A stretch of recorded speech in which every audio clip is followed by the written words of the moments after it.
بسم اللہ الرحمن الرحیم۔ خوف اور ڈر کی بنیاد پہ چوہوں کی طرح بلوں میں گھسنے والوں، اقتدار اور عہدوں کے لالچ میں آ کر میر جعفر اور میر صادق کا کردار ادا کرنے والوں، دین مصطفیٰ کریم صلی اللہ علیہ وسلم کے نام پر اربوں روپے کمانے والوں اور اسلام کو اپنا اوڑھنا بچھونا بنا کر مریدوں کے نذرانوں پر ارب پتی بڑھنے والوں اور عشاقان مصطفیٰ کریم صلی اللہ علیہ وسلم کی دعوتوں پہ جا کر نعت خوانی خطابات کرنے والوں اور ان کی کمائی پہ وہ باہر کے ممالک میں اور پاکستان میں کروڑوں کے اثاثے بنانے والے نعت خوانوں، خطیبوں اور دین کے نام پہ وابستہ مسلمانوں اور عوام پاکستان، اس وقت ملک کے پاکستان میں تحریک لبیک پاکستان کس جرم کی سزا بھگت رہی ہے؟ ہم خاموش تماشائی کا کردار ادا کیوں کر رہے ہیں؟ کیا یہ ٹی ایل پی کا کوئی تنظیمی تحریکی ایشو ہے کہ ہم کہیں کہ ہمارا اس مطالبہ سے کوئی تعلق نہیں ہے؟ کیا یہ تحریک لبیک پاکستان کا احتجاج قومی الیکشنز میں جو ان کا مینڈیٹ چرایا گیا تھا اس کے لیے احتجاج ہے؟ نہیں ہے اس کے لیے احتجاج۔ یہ خالصتاً ہر پاکستانی مسلمان کے دل کی آواز تھی، ہے اور رہے گی کہ ناپاک ملک فرانس کے ناپاک سفیر کو اس پاک سرزمین سے بے دخل کیا جائے۔ کیا اس کے لیے پاکستانیوں نے یہ قراردادیں پیش نہیں کی تھیں؟ ملک کی تمام بار ایسوسی ایشن، تمام اداروں میں اور حتیٰ کہ گورنمنٹ لیول پر بھی یہ کہا گیا تھا کہ ہم فرانس کے سفیر کو اس ملک سے بے دخل کریں گے۔ کیا حکومت پاکستان نے امیر المجاہدین، مجدد غیرت و حمیت، فناف الرسول حضرت علامہ حافظ خادم حسین رضوی علیہ رحمہ کے ساتھ معاہدہ نہیں کیا تھا فیض آباد کے مقام پر؟ پھر ان کی وفات کے بعد ان کے صاحبزادہ اور تحریک لبیک پاکستان کی شورا سے ایکسٹینشن نہیں لی تھی کہ ملک کے مفاد کی خاطر آپ ڈیٹ بڑھا دیں کہ ملک گرے لسٹ میں آ رہا ہے؟ تو کیا ٹی ایل پی والوں نے 20 اپریل 2021 تک کا معاہدہ ایکسٹینڈ نہیں کیا تھا؟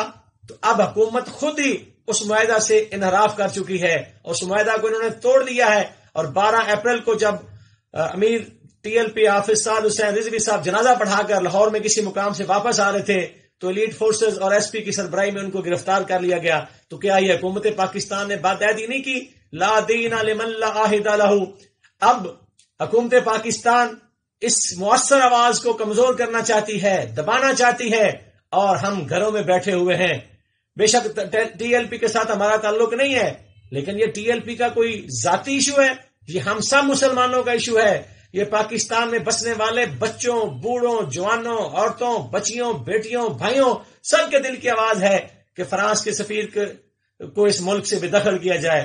لیکن آپ کیوں نہیں باہر نکل رہے؟ پرامن احتجاج کرنا ہمارا آئینی اور قانونی حق ہے۔ وہ تو اپنے نوجوانوں کی شہادتیں درجنوں کی تعداد میں پیش کر چکے ہیں۔ گورنمنٹ نے ان کو سیدھی گولیاں ان پہ چلوائی ہیں، ان کے اوپر بختر بند گاڑیوں کو چلایا گیا ہے، لیکن وہ شاک میدان میں ڈٹے ہوئے ہیں، اور میڈیا پہ ون سائیڈڈ جو ہے ان کے خلاف کمپین چلائی جا رہی ہے، اور ان پہ جو ظلم ہو رہا ہے وہ نہیں دکھایا جا رہا۔ یہ آپ کی گدیاں تب بچیں گی، یہ ہمارے سٹیج تب بچیں گے، یہ محفل نعتیں تب ہوں گی، یہ میلاد کی محافلیں تب ہوں گی جب ہمارے اندر عشق مصطفیٰ صلی اللہ علیہ وسلم کی چنگاری برقرار رہے گی۔ یہ اغیار کی سازش کا شکار ہو کر اس پروپیگنڈے کا ہم شکار ہو رہے ہیں۔ اور پھر میں ایک سوال کرنا چاہتا ہوں اہل حدیث حضرات سے، دیوبند حضرات سے، اہل تشیع حضرات سے، کہ آپ کی حضور صلی اللہ علیہ وسلم سے وابستگی نہیں ہے؟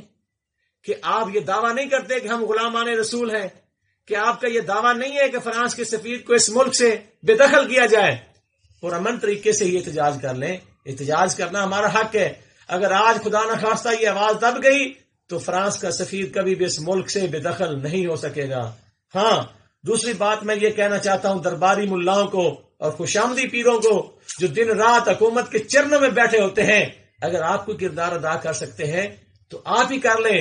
ان کی چوکھٹ پہ جو سجدہ ریزیاں آپ کرتے ہیں، آپ ہی جا کر کہیں مہاراج ہماری مان لیجئے، آپ کسی نہ کسی طرح سے کوئی مطالبہ تو کیجئے، منوائیے تو صحیح، بجائے آپ ان کی خوشامد کرتے تھکتے نہیں ہیں۔ میں آپ کو دعوے سے کہتا ہوں، آپ خوشامد کے ذریعے، آپ منت کے ذریعے، آپ ڈائلاگ کے ذریعے، آپ ترلا کے ذریعے، جس طرح سے بھی فرانس کے سفیر کو اس ملک سے بے دخل کروانے میں کامیاب ہو جائیں، تو میں آپ کو دعویٰ سے کہتا ہوں کہ ٹی ایل پی کا ایک کارکن بھی اپنے گھر سے نہیں نکلے گا، وہ سب گھروں میں چلے جائیں گے، کیونکہ ان کا ایک ہی مطالبہ ہے، اور وہ ہم سب مسلمانوں کا مطالبہ ہے کہ ناپاک ملک فرانس کے ناپاک سفیر کو اس پاک سرزمین سے بے دخل کیا جائے۔ بہت شکریہ۔